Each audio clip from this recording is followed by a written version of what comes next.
got a great Ask Allison question about whether or not it makes sense to buy somebody's practice. This person knows somebody has been approached.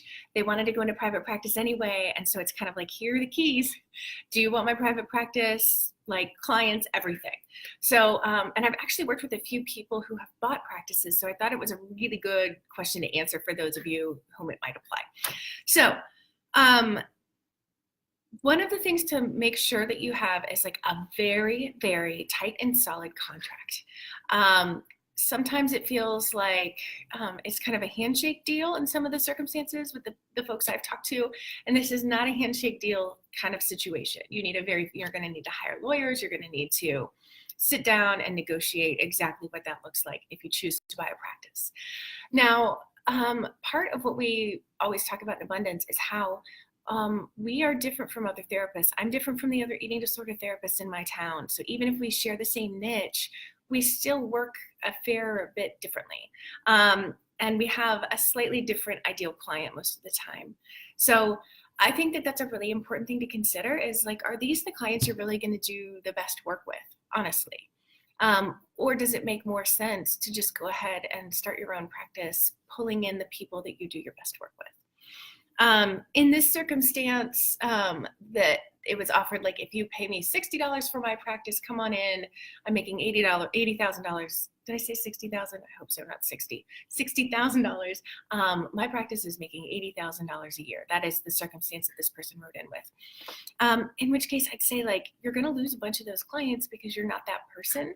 And while I think that there's some branding things that in this circumstance she's going to have to change. It's going to cost her money. In my mind, like $80,000 in a private practice, even though $80,000 is a lot of money, that's nowhere near what you can be making working less than 30 hours a week.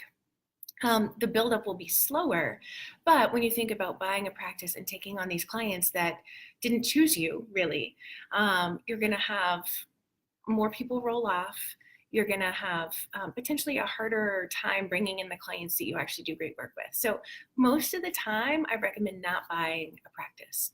I have seen people buy group practices, and that has gone all right in some circumstances and terrible in others. It really depends on management in that scenario. So here's my advice. Should you buy a private practice, somebody else's practice? Probably not. Like, you're going to be paying a lot of money, and you could spend that money in places that are going to go farther and faster in your own practice. And if you have the money, if you have the $60,000 to buy a practice, then I would rather you just build your own practice slower over time and exactly the way you want to build it without having to change a bunch of policy stuff that these clients in this other practice are already accustomed to. That's my advice there. I'd love to hear in the comments if any of you guys have bought a practice before and what that was like for you.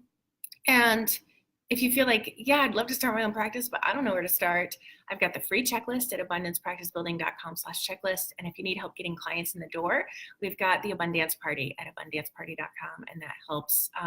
It helps you get clients in the door in a way that feels really good to you and is smart for your practice. All right, talk to you guys later.